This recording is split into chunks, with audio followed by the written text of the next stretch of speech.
Information-fueled. Opinion-driven. This is Nashville's Morning News with Dan Mandis. And so, my fellow Americans, we talk news.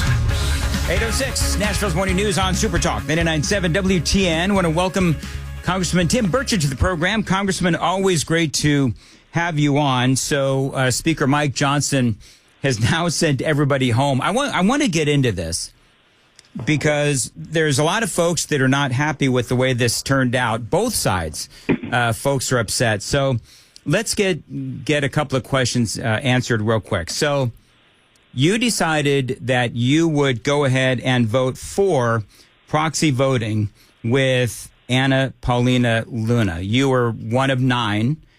And the entire Democrat Party also voted for this.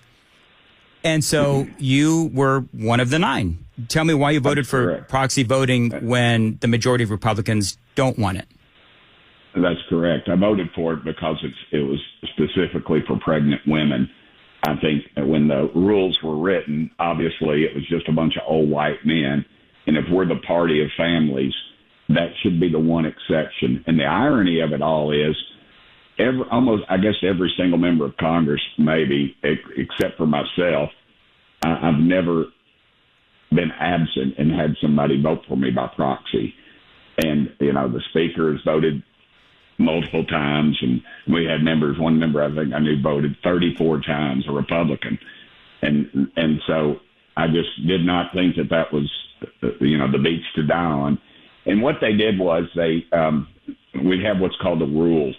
And you pass a bill, and there's 2 ways it goes. It either goes by like a consent calendar. I've passed laws by consent. Everybody agrees to it, bipartisan, what have you. And then if it goes under what they call the rule, then it goes to the Rules Committee, and they decide the amount of debate and if any amendments can come on it. Case in point, Speaker Pelosi's transportation bill that she changed everything, suspended the rules so there was no debate. There were no amendments to be put on it, and she changed the entire bill. That is not what this is supposed to be for. And so the bill went under the rule, as they call it, and then they decided to put all the bills together, which was a tactical error on our part. There's no reason to do that. You can divide them up individually, and then you vote on the floor for the rule or against the rule. I voted against the rule. It was a strategic move. I thought that our party, we missed an opportunity on this one.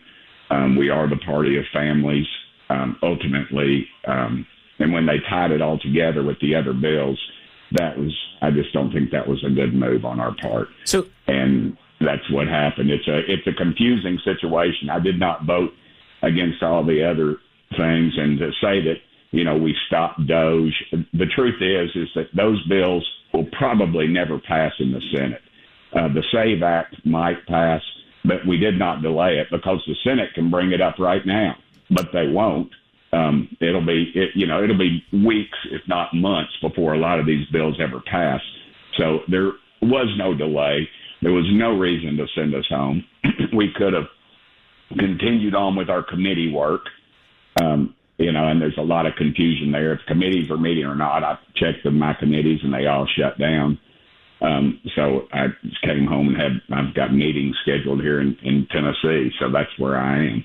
So I guess, Mike Johnson, I don't understand why it is that he chose to tie all of this together. I mean, it's safe to say, I believe, that what he was trying to do was pressure you 9 not to side with the Democrats. Right. Yeah. But, it wasn't siding with the Democrats.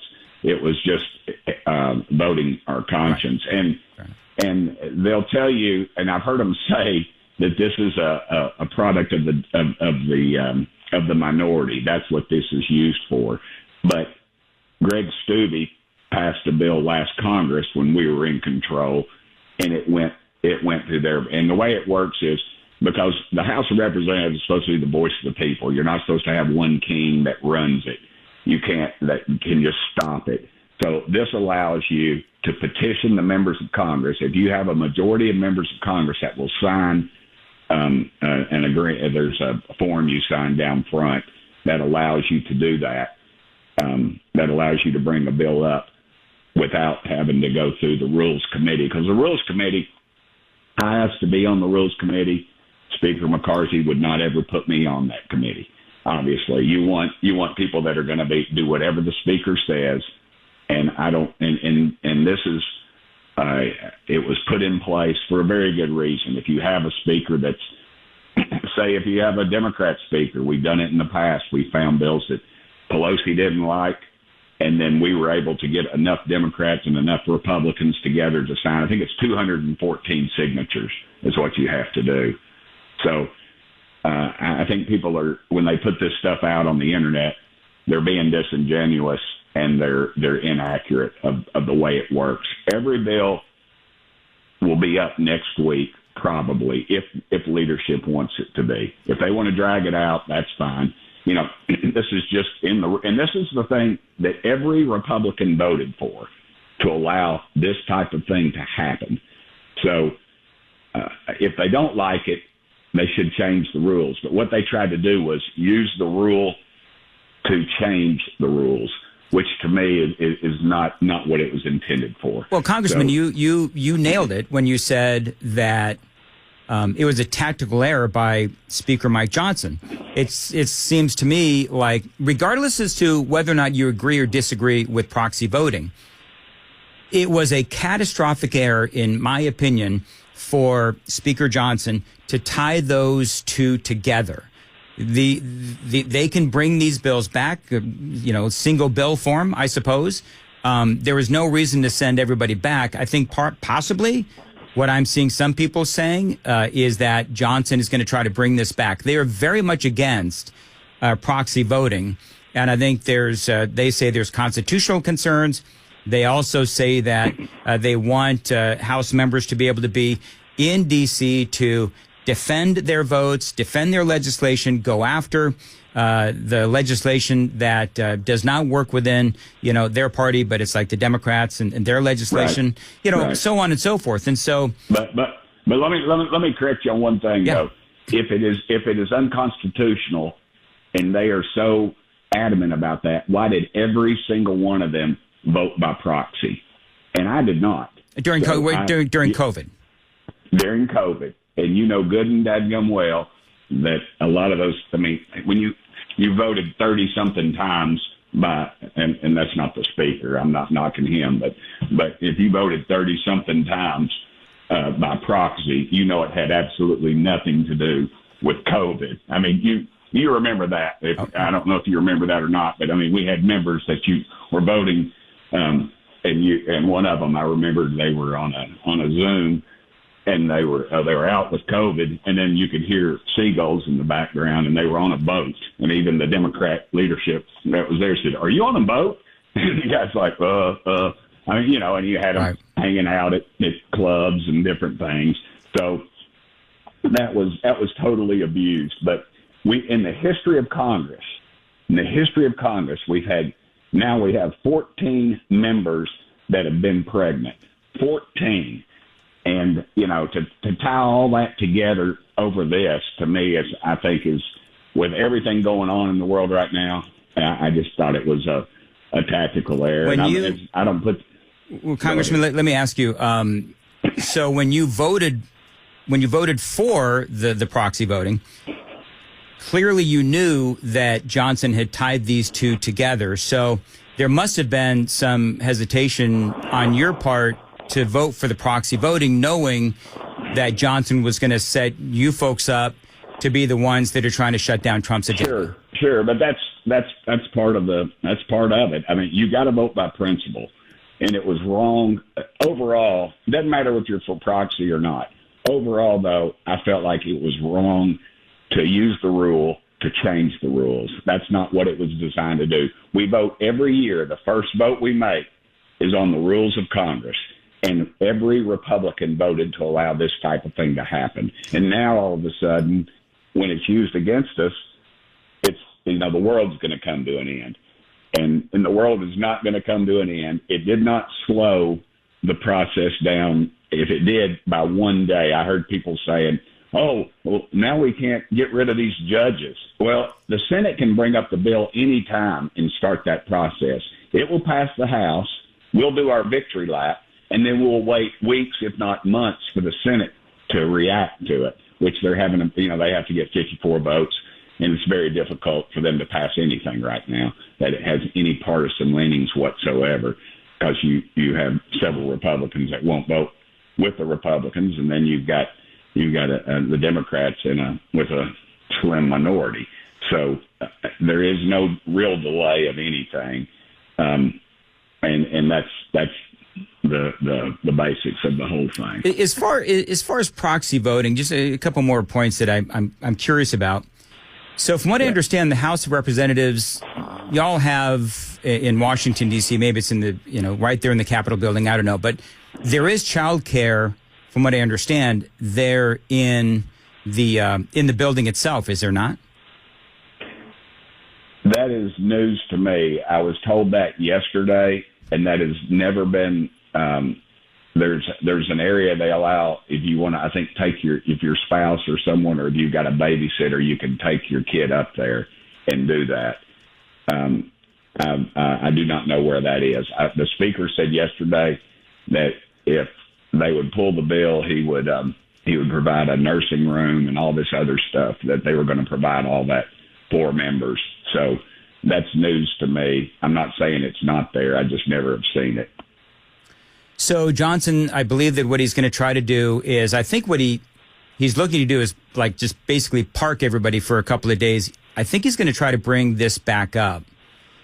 How much pressure do you feel to sort of do what Mike Johnson says, Speaker Mike Johnson does, and vote against this? Is there a lot of pressure from either Johnson, Speaker Johnson, or Steve Scalise, or others within your party? Oh yeah. I mean, here I am. I have a bill to defund the Taliban. We're sending them $40 million a week of American taxpayer money is going there. Now we found out through a State Department document that that they've received something like $5 billion since the fall of Afghanistan that we sent to our enemies, American taxpayer money. And I've had trouble getting that bill on the floor.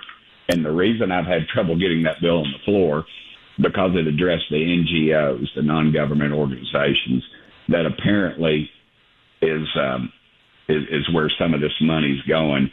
And when you close down the NGOs, you close down the Democrat Party's pipeline for money. And that is something that Elon told us in a meeting, that there is a paper trail, and he thinks it comes right back to Washington. Now, if that's the case, they're fighting that tooth and nail, and they won't allow my bill out. We've got Republican chairmen that won't allow a bill out because the Democrats are raising so much ruckus over it, and our staff is raising so much ruckus over it. So that begs the question of where this money is going and who's getting it, and possibly is it going to both parties. And so that's the kind of thing that nobody's paying attention to. I can't get the bill out of committee, and you have to ask yourself, I mean, if this was in the state legislature, the governor would be calling my office and saying, where is this bill? Get it passed. Get it up here so I can sign it. But that's the difference in Washington. $40 million a week that we know of, $5 billion going to our enemies. And that's the kind of bill that we're struggling to get out of committee. And then last week, one of the members had a very anti-Semitic amendment that they allowed, two of them. Let's see, it wasn't Omar, it was Rashida Tlaib? It was Tlaib. Yeah, Tlaib, thank you. Shocker. Yeah, I came to Congress with all of them. I mean, Rashida Tlaib, they allowed two of her anti-Semitic amendments on the floor because they wanted to put the Democrats on the spot to vote for it. And what happened? The three anti-Semitic members voted for the amendment, and everybody else voted against it. Yet I can't get my bill on the floor because they thought they would put them on the spot. And they didn't put them on the spot for anything. Guess what? They represent anti-Semitic districts. That's why they keep getting reelected. I mean, it's kind of and that's the kind of thing I fight every day. And another bill I have dealing. We saw it in the news where they were selling our genetic information so that the Chinese developed these genomes, and we've been told that they're developing a genome to send a disease over to America, which is another shocker after we just come through COVID. And this one, though, specifically was going to target childbearing age women in America. So you talk about a devastating effect, and yet that bill is stuck again in committee. And those are the kind of things that you've got crooked lobbyists that are, funding campaigns or what have you. And those are the kind of things that get locked up in committee and nobody's paying attention to. But everybody is irate about proxies because that's going to ruin democracy. And those two bills could literally, when we're arming our enemies, that's when we got a real problem. I think, Congressman, if I may, part of Congressman Tim Burchett joining us, I think part of what frustrates people, especially people like me who watch and look at this stuff every day, and I've spoken to most of our Congress folks over the years, this legislative trickery that Mike Johnson tried to do. And I think that you can be, and I'm just going to be honest with you, I'm against proxy voting. Okay, I'm against it, but I'm very against what Johnson did. I'm more ticked off at Speaker Mike Johnson for what he did, because he's supposed to know his caucus. He's supposed to know his party, and clearly he doesn't. And so, did you know how controversial this was going to be? Because there's a lot of people that are mad. Did you know this was going to be controversial when you signed on to the bill? Yeah, well, no, I didn't. I had no idea where it would go. I figured what I thought was that the Republican Party would embrace it, seeing that it was pro-family, pro-woman, and I just thought that was it would have been a good compromise to make. But I'm not blaming Speaker Johnson. He's got there's 435 of us, and ultimately, we've got a lot bigger. This will be, when you look back, I'd say in a month from now, this won't even be a blip. We'll be talking about the SAVE Act and things like that we passed that will actually cause some real will cause some real change in our country. Well, and the last thing I'll say, Congressman, as you know, the special elections in Wisconsin went to the Democrats, which means that there'll be redistricting and you'll lose a couple of House seats. Yeah. How worried are you that your slim majority is going to get even slimmer? There's going to be a lot of pressure on the rank and file Republicans to stay organized and make sure that everyone is on the same page. I'm concerned, honestly, but I'm a big picture kind of guy. I think God is in control, and he might lead us through the wilderness for 40 years. And the biggest problem we have, as we've seen, is that conservatives vote in presidential elections, but then they don't vote down ballot. And that's, I think, what you saw in Wisconsin. We have a good game plan at the top. And I've always said that, is these local and state races are the ones that really matter. If we were to lose control of our state legislature and some things would flip, we'd be in a really sad state, because we've got a great business environment in this state, and people are, as you know, U-Haul. You see all those big U-Hauls parked in Tennessee. They're not parked in California because they've all come here. And so I worry more about us doing things down ballot, as was indicated in Wisconsin. And we're going to lose I know one of the guys would probably be redistricted out of his district, and they'll put two Republicans together or something. And that's the cost of, if Republicans did that, of course, the media would be going crazy, but because the Democrats are going to do it, and we were asleep at the switch, we're not going to get there. All right, Congressman Tim Burchett, thank you very much for joining us and having a conversation about all this. I know that there's a lot going on, and I appreciate the dialogue. It is 8:26 on Super Talk 99.7 WTN. Let's see here. Why don't we check in with Joan Jones? All right, we're running way late. I wanted to have a lot of time with the congressman. I think it was a good conversation.